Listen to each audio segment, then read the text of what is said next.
నమస్తే. ఇప్పుడు మీరు చూడబోతున్న వీడియో ఖచ్చితంగా మీకు ఉపయోగపడుతుంది, నచ్చుతుంది కూడా. మరి మీకు నచ్చిన విషయం నాకు తెలియాలి అంటే ఈ వీడియోని మీరు లైక్ చేయాలి, షేర్ చేయాలి, అలాగే మన ఛానల్‌ని సబ్స్క్రైబ్ చేయాలి. మీ సపోర్ట్‌ని నాకు అందిస్తారు కదూ! ఓకే. ఇప్పుడు వీడియోని స్టార్ట్ చేద్దాం. నమస్తే. Welcome to our channel. నేను పద్మిని. ప్రస్తుతంతో పాటు ప్రముఖ ఆధ్యాత్మికవేత్త, జ్యోతిష పండితులు, అమ్మవారి సేవకులు, దత్త గణపతి ఉపాసకులు మురళీధర శర్మ గారు మనతో పాటు ఉన్నారు. మాట్లాడదాం. నమస్కారం అండి. మహాదేవ శ్రీమాత్రే నమః. పండగ బాగా జరిగిందా? ఏమున్నా దేవాలయంలో దేవాలయమే అదే కదా.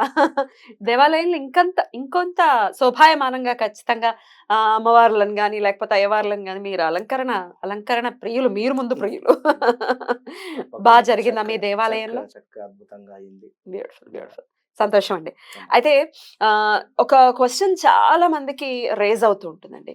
ఒక తల్లి పిల్లలమే కానీ ఒకళ్ళొకలాగా ఉండటం అనేది జరుగుతుంటుంది. అంటే ఎవరి తలరాత వాళ్ళది ఖచ్చితంగా. ఎవరి పాప పుణ్యాలను బట్టి వాళ్ళకి భగవంతుడు ఆ రకమైనటువంటి సుఖాలు కానీ దుఃఖాలు కానీ ఇవ్వటం జరుగుతుంది. అయితే మా తోబుట్టువులు మాకన్నా మంచి పొజిషన్లో ఉన్నారు, హై రేంజ్లో ఉన్నారు. మేము మాత్రం చాలా లో రేంజ్లో ఉన్నాం. ఎందువలన ఇలా జరుగుతోంది? మేము కూడా ఎంతో కొంత నిలదొక్కునేటటువంటి పరిస్థితి మాకు రావాలి అని అంటే ఏం చేయాలి అని అడిగితే దానికి ఏంటండి సమాధానం? తప్పకుండా రెమెడీ అనేటువంటిది కాదు దీనికి సంబంధించింది. అంటే రెమెడీ చెబుదాం తప్పకుండా. అద్భుతమైనటువంటి రెమెడీ కూడా 2 వర్డ్స్ ఉండేటువంటి రెమెడీ. అయితే తోబుట్టువులు ఎదుగుతూ ఉన్నారు, మేము డౌన్ఫాల్ అవుతూ ఉన్నాము అనేటువంటి సందర్భంలో మరి వారు ఇందాక మీరు క్వశ్చన్ ఆన్సర్ 2 చేసేసి ఉన్నారు. ఆన్సర్ కూడా చేస్తాను. కర్మ అని అన్నారు కదా, మెయిన్ అంతే. ఎవరి తలరాత వారిదే కదా. ఖచ్చితంగా కూడా కర్మ, వేరేది ఏదీ లేదు. అయితే ఇక్కడ కొన్ని ప్రాక్టికల్ పాయింట్స్ కూడా చూసుకుంటేనండి, మా చెల్లెళ్ళకి ఇచ్చేస్తున్నారండి ఆస్తి, లేకపోతే మా అక్కలకి ఇచ్చేస్తున్నారు ఆస్తి, లేకపోతే మా అన్నయ్యకే ఇస్తున్నారు మా వాళ్ళు, మాకు ఇవ్వట్లేదు. అన్నదమ్ముల మధ్య కూడా ఇది తల్లిదండ్రులు ఒక్కొక్కసారి అంటే ఇప్పుడు వాళ్ళ కష్టార్జితం అయితే వాళ్ళ ఇష్టం, వాళ్ళు ఎవరికైనా ఇచ్చుకోవచ్చు. కానీ వంశపారంపర్యంగా వచ్చినప్పుడు ఖచ్చితంగా అందరికీ సరిసమానంగా పంచాల్సినటువంటి పరిస్థితి ఉంటుంది. అలాగే తల్లిదండ్రుల్ని కూడా అంతే ప్రేమపూర్వకంగా చూసుకోవాలి పిల్లలు కదా. నువ్వు ఓన్లీ నాకు ఆస్తి మాత్రమే కాదు, తల్లిదండ్రులు వద్దు అని అంటే కుదరదు కదా. అన్ని చాలా రోల్ ని ప్లే చేస్తూ ఉంటాయి. అసలు తల్లిదండ్రులు కూడా ఒకవేళ మనకి పర్ఫెక్ట్ గా ఇవ్వట్లేదు అని అంటే అది కూడా ప్రారంభమే అని అనుకోవాలా? తల్లిదండ్రులు ఇవ్వటం లేదు అనేటువంటిది వాస్తవానికి ఎక్కడ ఉండదు. 100%. ఇక 1% అనే పరిస్థితి ఏమిటి అంటే ఉంటారు ఇట్లా కూడా కొందరు సంబంధించి ఉంటుందండి. ఒకరికి ఎక్కువ ప్రేమ ఉంటుంది. అదే అంటే ఇప్పుడు ఒక ల్యాండ్ కావచ్చును. ఇప్పుడు మొన్న ఏదో ఒక జోక్ అంటే జనరల్ గా చూడడం జరిగింది. ఒక 5 ఎకరాలు ఉండేటువంటి ల్యాండ్, అందులో సగం అమ్మిని చెల్లె వివాహం చేసిన తర్వాత ఎంతో అద్భుతంగా 5 ఎకరాలలో నుండి హాఫ్ ల్యాండ్ అమ్మేసి ఆ డబ్బుతోటి సిస్టర్ వివాహం చేసిన తర్వాత కూడా మిగిలినటువంటి 2.5 ఎకరాలకు సంబంధించి నా వాటా కావాలని చెప్పి మళ్ళీ కేసు వేసినటువంటి సందర్భం. అంటే అర్థమైంది కదా నేను చెప్పి. జనరల్గా ఈ విధంగా కూడా ఉండేటువంటి పరిస్థితి ఉంటుంది. అది వారి కర్మ, వారి మెచ్యూరిటీ, వారికి సంబంధించింది. తల్లిదండ్రులు మీరు అన్నట్టుగా ఖచ్చితంగా సమానమే పంచుతారు. కొందరు ఉంటారు ప్రేమ, అయ్యో తమ్ముడు మన చిన్నవాడని కానీ లేదా ఒక ఆడపిల్ల అని కానీ ఉంటుంది తప్పకుండా. కానీ ఏదున్నా కూడా వారి కర్మ, వారి జాతకంలో చక్కటి గ్రహాలు చక్కగా లేకున్నా వారి పట్ల వీరికి ఇవ్వాలి అనేటువంటి ఆసక్తి ఉండకపోవడం. ఇప్పుడు ఎన్నో వీడియోల్లో కూడా చెప్పుకోవడం జరిగింది. ఇప్పుడు చంద్రుడు నీచబడిన, చంద్రుడు సరైనటువంటి స్థానంగా లేకున్నా కూడా మనము చంద్రుడు అంటే ఎస్పెషల్లీ తల్లికి తీసుకోవడం జరుగుతుంది కనుక తల్లికి సంబంధించినటువంటి ప్రేమ, ఆప్యాయత అనేటువంటిది ఉండకపోవడం కానీ ఇలాంటివి ఉంటూ ఉంటుంది. ఇక ముఖ్యంగా తోబుట్టుల విషయానికి వచ్చినట్టయితే ఖచ్చితంగా కూడా వారి కర్మ, ప్రారబ్ధ కర్మ.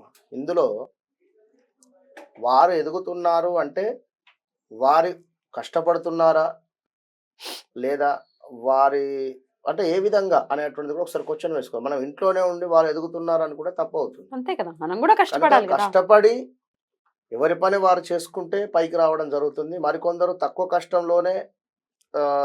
కష్టము తక్కువ పీరియడ్లోనే ఎదుగుదల కానీ 4 రూపాయలు సంపాదించుకోవడం కానీ ఉంటుంది. అది కూడా పూర్వజన్మలో వారు చేసుకున్నటువంటి కర్మగానే చెప్పడం జరుగుతూ ఉంటుంది కనుక తోబుట్టువులు ఎదుగుతున్నారు అనేటువంటి సందర్భంలో సంతోషపడండి.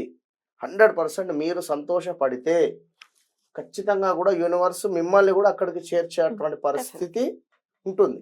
అట్లా సంతోషపడకనే కదా ఈ ప్రాబ్లమ్స్ అన్ని. అరే రే నా నా తోబుట్టోళ్ళు పైకి వెళ్ళిపోయారు కారు కొనుక్కున్నాడు, అరే వాడు నా అపార్ట్మెంట్ తీసుకున్నాడు అని నువ్వు గాని నువ్వు నువ్వు తోబుట్టు సంతోషంగా ఉంటే చూడలేకపోతుంటే నువ్వు సంతోషంగా ఉండాలని భగవంతుడు ఎందుకు చూస్తాడు? 100% కదా, ఖచ్చితంగా. ఆ, కనుక సర్వే జన సుఖినో భవంతు. Exactly. అందులో చిన్న చిన్న ప్రాణులు వస్తవి, మీ కరెక్ట్. తోడుపుట్టువులు వస్తారు, మీ అమ్మా నాన్న వస్తారు, మీరు వస్తారు. నేనే బాగుండాలి, నేను మాత్రమే బాగుండాలి అని అనుకునేటువంటి వారు ఎప్పుడు కూడా పైకి రాలేరు. 100%. అంతే. 100%. ఎందుకంటే చక్కటి మనసు చక్కగా ఉంటే సరిపోతుంది. ఇక వీరు మరి ఖచ్చితంగా కూడా ఈ విధంగా ఉండేటువంటి వారు ఒకసారి వారి చార్ట్‌ని చెక్ చేయించుకోవాలి. వారి యొక్క జన్మ లగ్నం ఏమిటి? మన లగ్నంలో ఎట్లా ఉన్నాయి గ్రహాలు? ఇప్పుడు 9వ స్థానంలో కుజుడు ఉన్నట్టయితే ఎంతటి పుణ్యఫలం అయితే సంపాదించుకున్నా కూడా ఎక్కువ కూడా నిలబడదు. 9వ స్థానంలో కుజుడు ఉన్నట్టయితే ఒక కుజగ్రహమే. కనుక ఒకవేళ కుజుడు తన స్వస్థానంలో ఉంటే స్వస్థానంలో ఉంటే పర్వాలేదా? పర్వాలేదు. కానీ ఆ యొక్క కుజగ్రహం మీద శని దృష్టి గాని లేదా ఇంకేమైనా రాహుకు సంబంధించింది గాని ఏమైనా దృష్టి అప్పుడు ఉందా కూడా చూసుకోవాలి. అప్పుడు పుణ్య కర్మ అనేది వ్యయం అయిపోతుంది అంతేనండి. కనుక ఇక అది ఒక్కటి అని చెప్పలేదమ్మా మనం. ఖచ్చితంగా కూడా అది వారి ఇప్పుడు కుజుని దశ అయిపోయింది అనుకుందాం వారికి. నెక్స్ట్ వచ్చేటువంటి దశ తక్కువగా అనుకూలిస్తుంది. మరలా వచ్చేటువంటి దశలో మైనస్ ఉండేటువంటి పరిస్థితి ఉంటుంది. కుజ తర్వాత రాహు వస్తుంది. రాహు తక్కువ ఉంటుందా? ఇబ్బంది 18 సంవత్సరాలు. అదే అది కాస్త ఇబ్బంది పెడుతుందా? ఏమిటి రాహు దశ? ఉమ్, నేను అనేది కుజుని తర్వాత మరలా కుజుని దశ రావడం గాని లేదా కుజునిలో అంతర్దశ రావడం గాని, ఏదైనా రాహులో కుజుడు గాని గురు అలా దశ వస్తూనే వచ్చినప్పుడు ఉంటాయి. కుజుడు గాని వచ్చినప్పుడు ఒకసారి గుడ్ రిజల్ట్ ఇచ్చినటువంటి కుజుడు సెకండ్ టైం తక్కువ రిజల్ట్ ఇవ్వడం గాని, లేదా ఇప్పుడు ల్యాండ్ తీసుకున్నారు అనుకుందాం, కుజ దశలో వారు 4వ స్థానంలో కుజుడు ఉన్నాడు అనుకుందాం. ఇక రెండవసారి వచ్చేటువంటి మహాదశలో కానీ లేదా కుజునికి సంబంధించినటువంటి ఈ యొక్క భుక్తిలో కానీ ల్యాండ్ రిలేటెడ్ ఇష్యూస్ రావడం కానీ, లేదా ల్యాండ్ రేట్ పెరగడం కానీ లేదా తరగడం కానీ, ఇదంతా కూడా చార్ట్ చూస్తేనే మనం అర్థం అవుతుంది. 1, 2 అని చెప్పలేము. సముద్రం 1, 2 మాత్రము చెప్పడం కష్టం.